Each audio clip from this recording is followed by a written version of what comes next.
everyone, and welcome back to another Sims 4 speed build video. So if my audio sounded a little bit odd yesterday, obviously there's the obvious audio issues that I have when I use a voice changer. It normally just makes my audio sound a little bit more crackly. But if there was also additional audio issues yesterday, as in it sounded like I was talking like this and very slow and very calm and everything like that. I don't know what state of mind I was in. I think it's because it was the first video I've done since I've gotten back that I just didn't understand the tempo I should be speaking in. Honestly, surprised that a lot of you have watched that video through and through, because even I was getting bored of myself after 10 minutes. I was just like, oh, speak a bit faster, speak a little bit faster. It's because it doesn't translate as well in a voice changer. When I do these voiceovers and I'm doing it with in mind that I'm going to use a voice changer at the end, it makes more sense that I talk a little bit faster because it adds into it. But however, when I'm talking as if I am just talking to a normal person, or if I'm just talking to my friend, like I'm talking in real life, I speak a little bit slower and I allow my voice to just be at its normal tempo, at its normal volume, and how deep it goes and stuff like that. But obviously I have to speed it up a little bit more when I'm talking, just to make sure I keep your interest, keep you entertained, keep you there. Obviously not as fast as I sometimes talk when I'm really, really excited like this, but a little bit down, and try not to yell and peak the mic. But yeah, so today I am creating, this was a really long intro for something that I should have just said at the beginning. But anyway, today I'm creating this office building that I have promised since November actually. With this office building, I actually created it just before I went off on holiday, and I edited it and everything. It was really great. I was even in mind, I think I spoke about it in the other video. I was even going to do a voice over for it. I had it all planned out. This was fully edited on my laptop, ready to be voice over, and then just voice changed and then just sent off like that. It was ready. It was ready for that.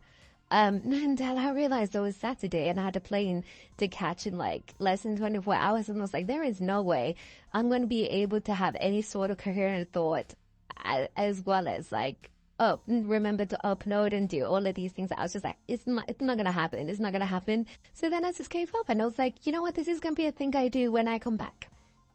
And now I'm back. I originally would have done this as the first video back, but obviously I told you guys I was inspired by Zimbabwean architecture, and I was just like, I have to create something regarding that first before I really come back with anything. And initially that video was supposed to come out on Monday, and then this video was supposed to come out on Wednesday, and then another video was supposed to come out because I messed up, guys. I messed up. My days of uploading is Monday, Wednesdays, and Fridays. Those are the days I choose to upload at 2 p.m. on those days, 2 p.m. British Standard Time. But what I ended up doing is that I completely forgot what time that I upload at. I thought I uploaded at 6 p.m. I even thought I uploaded at midnight at one point, and I was like, no, that does not feel right. It only had been 38 days of me not uploading, but I completely forgot my entire schedule, even when I was doing all the things surrounding the video. Gosh, I need to speak about that in a second. But when I was doing it, I was just like, this is not the time. So I had to go in the depths of my YouTube studios and find out what time do I normally upload my videos, because I'm pretty sure it's not 6 p.m. and I'm trying to keep a sense of consistency. I found out it was 2 p.m. and then I was like, okay, well, it's 1 o'clock now on Wednesday. I'm not going to be able to get this rendered into 4K enough for a 2 p.m. upload, and I don't want to delay it. I'll just upload it on Thursday instead, and then I'll wait 2 days and then I'll upload the next video on Friday. So, and you're probably thinking, so why didn't you just upload it on Friday? Why uploading it on Saturday, even though you could have just uploaded on Friday? I try and keep that 2-day barrier in order to not get burnt out. Was the reason why I do Monday, Wednesdays, and Fridays is that I end up having the entire weekend off to either bulk build, so build all the videos for the following week, or just to do whatever I want, or build leisurely. So I could build for an hour and then just go on my phone or do other things for the rest of the day, and then just build without a sense of urgency. But so that's why I normally do Monday, Wednesdays, and Fridays. But then obviously everything was thrown out of whack. But then obviously everything was kind of thrown out of whack when I was coming back from my holiday, and everything was like really changed up. But yeah, just so you guys know, just like, to summarize this entire like thought process, it is Monday, Wednesdays, and Thursdays, Monday, Wednesdays, and Fridays. And how I normally go is in terms of building styles. I normally do so. Normally, this office building will be uploaded on a Monday because it's like it's like a medium kind of strength. It's like a medium type of effort build. So like a build that's like 32 minutes or less. Like that's what gets uploaded on a Monday, like 32 minutes or less. Very medium strength. Like took a bit of effort. It took okay, all my videos take effort, but it took not as much effort as a Friday build. A Wednesday build is normally a smaller build, so it's normally like a micro house, mini house, a lot of shop, something smaller on Wednesday. Give me a bit of respite because I can't do back to back to back really, really big builds. And then on Fridays, it's normally like my massive builds, like they're really, really big builds or like things that it would have generally took a lot of time. So that's normally what comes with my multi-household builds or my multifunctional builds or something like that. So technically the Zimbabwean suburban street should have come out on Friday, and this would have been coming out on Monday, and then I would have just been like a simple little house on Wednesday. But obviously again, schedule was very, very weird this time, and it just did not end up becoming what it was. So yeah, it ended up just being like what this process is, but it will come back to normal come this Monday. Monday at 2 p.m. British Standard Time will come and upload. I don't know what to upload yet because there is I've had so many ideas. Actually, I'll tell you what I've built an entire thing yesterday, which was a lot of fun to build because I've been listening to a lot of Blood Orange, and I've been listening to a lot of the older albums because Champagne Coast has been going viral on TikTok and stuff like that. And I heard it and I instantly fell in love, and I was like, I need to know more of this person because it's very rare that I become so interested and entranced by an artist so late in my life. Because I normally I would either know the artists already, or it's normally just I would know the artist already, and I just choose to listen to the older songs compared to just finding out a new artist and be like, I need to hear that. So Champagne Coast was going really viral, and I was like, okay, I really love this. I want to know everything on this album. And then I don't know the specific names, but there was one called Knock, there was one with Lies in it, and I was like, those two are my favorites of that album. So I was listening to them, and then I was like, there's this other one that looks really cool. And it blew my mind. This is the same album as the song Uncle Something. I'm really bad with names.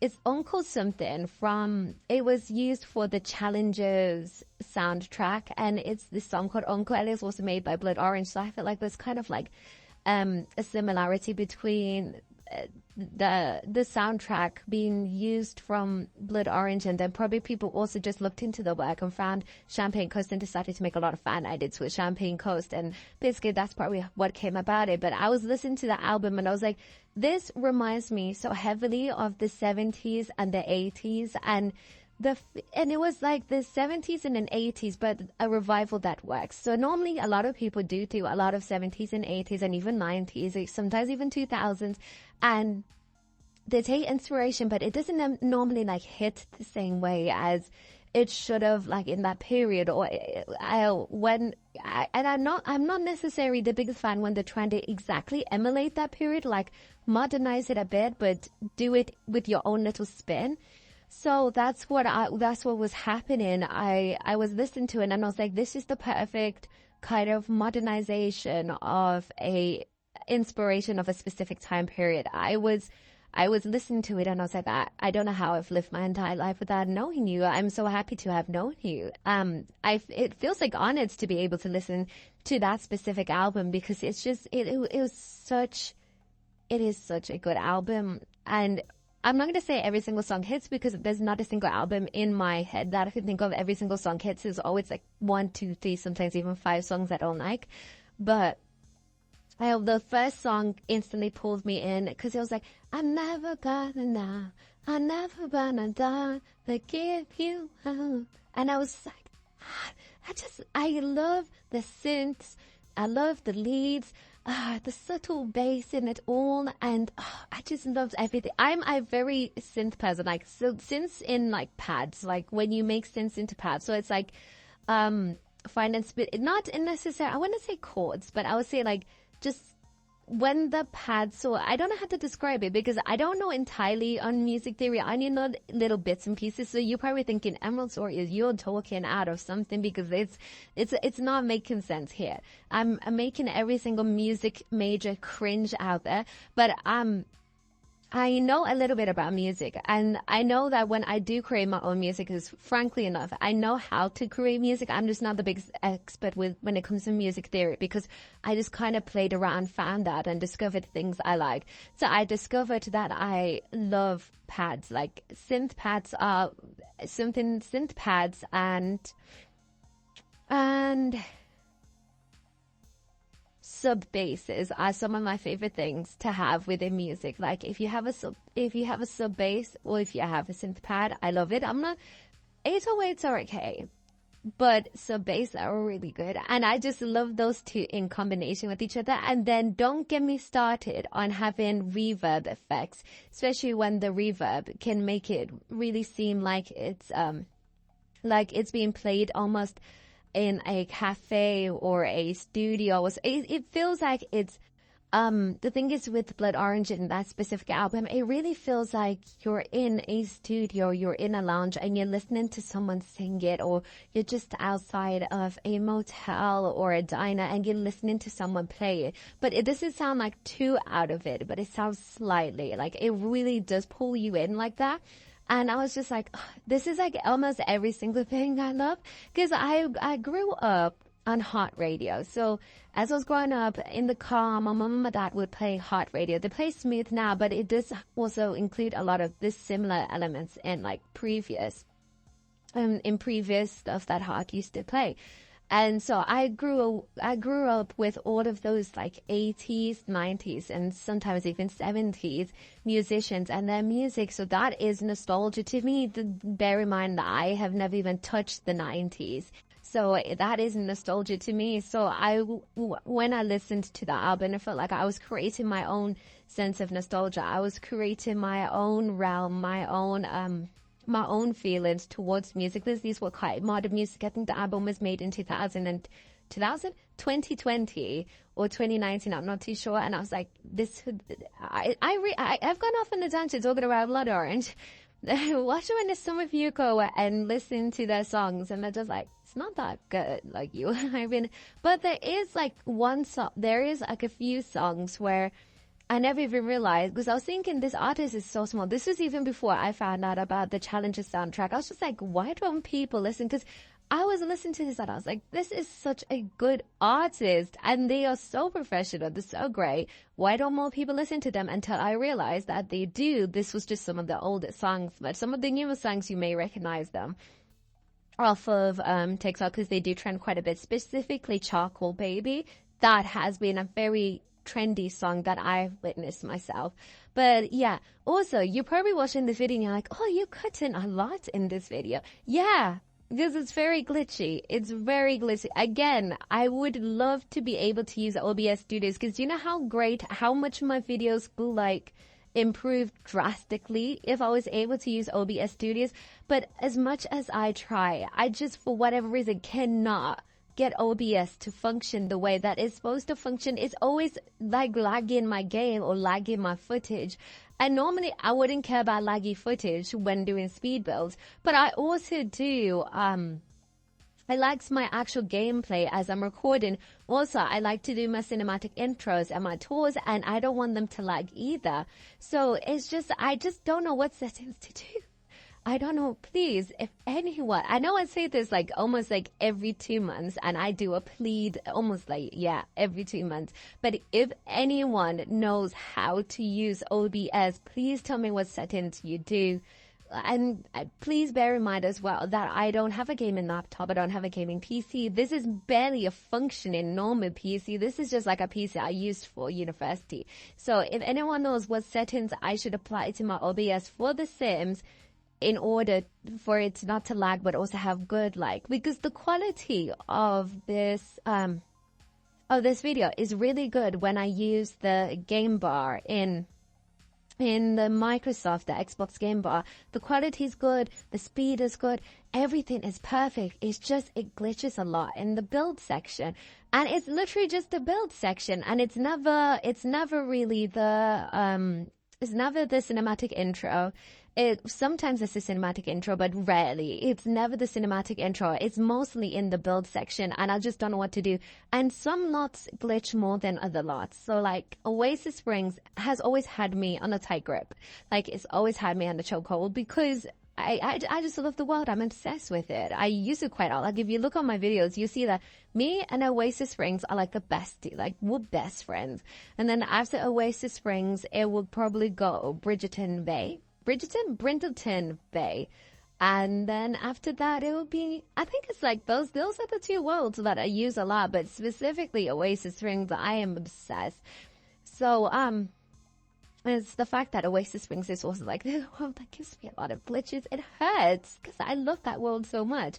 But yeah, anyway, let me just round on my topic about Blood Orange. The reason why I was talking about it for the longest time is because I was listening to a lot of the songs, so I was heavily inspired to do some kind of like 70s or 80s themed type of build. So I decided, because again, heavily inspired from Zimbabwean architecture, when I was going around, a lot of the buildings in Zimbabwe have been built in the 70s. A lot of them have been built currently as well, but there's a lot of buildings that, especially within Harare Town Center itself, have been built in the 70s, hence why they've got a heavily 70s kind of look to them. And there was this one apartment building I saw, and I was like, this is beautiful. And I don't think that was built in the 70s, but it gave me this aura that I could see it in a 70s film or something like that. And I was like, I need to remake that in The Sims, because that could potentially be my best looking apartment building yet. And I did, and it is, in my personal opinion, my best apartment building yet, just because I love the look of it. Normally my apartment buildings have a similarity problem. They all look very blocky and the samey and everything like that. Like my one city apartment, from that, every single modern apartment I do kind of looks the same. And I've never been truly like, except for the warehouse one. And even the warehouse one is not entirely how I would have wanted it to be. So all of my apartment buildings, they just don't have the vibe I always necessarily want them to have. So when I was finally able to build this building, it kind of stands, I built it in, what's the word? Del Sol Valley. It kind of stands out a little bit like a sore thumb because I built it on the 20x by 20 lot in Del Sol Valley. So it kind of sticks out a little bit like a sore thumb. But I did really like appreciate what goes on with it. So I was just like, okay, this is what I want to utilize. This is what I need. But anyway, I'm just going to talk lightly now about the office because I always talk about my other builds, never the build I'm actually like looking at.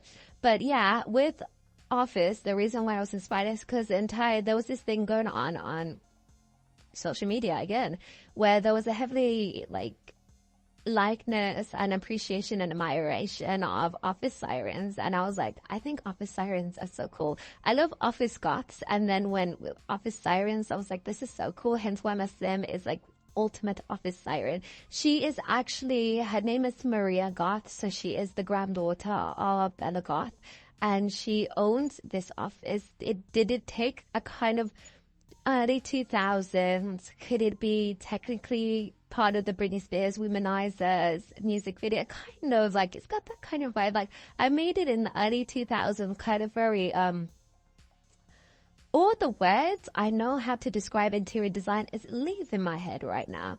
It's not black and white. It's something else. It's like very stark. I can't think of it right now, but it's got that very boldness of the early 2000s and kind of like mixture of futurism whilst having a bit of that dated futurism, hence the bubble seats and stuff like that, but having that contemporary fashion chic-ish look that it is the Devil Wears Prada or True Jackson VIP or again any of the Bratz TV shows and stuff, except for like the actual Bratz or what's her name? The owner of the other one. I forgot her name. The one that's supposed to be Barbie, but like hyper annoying.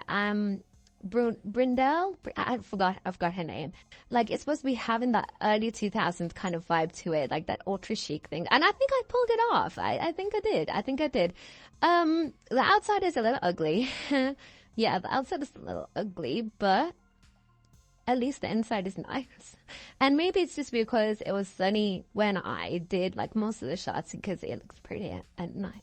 But yeah, I'm really happy with the way this build came out. Will I do another office building one day? Yes, of course, because I'm not entirely happy with it. I'm okay. I'm okay. It's not the worst thing in the world.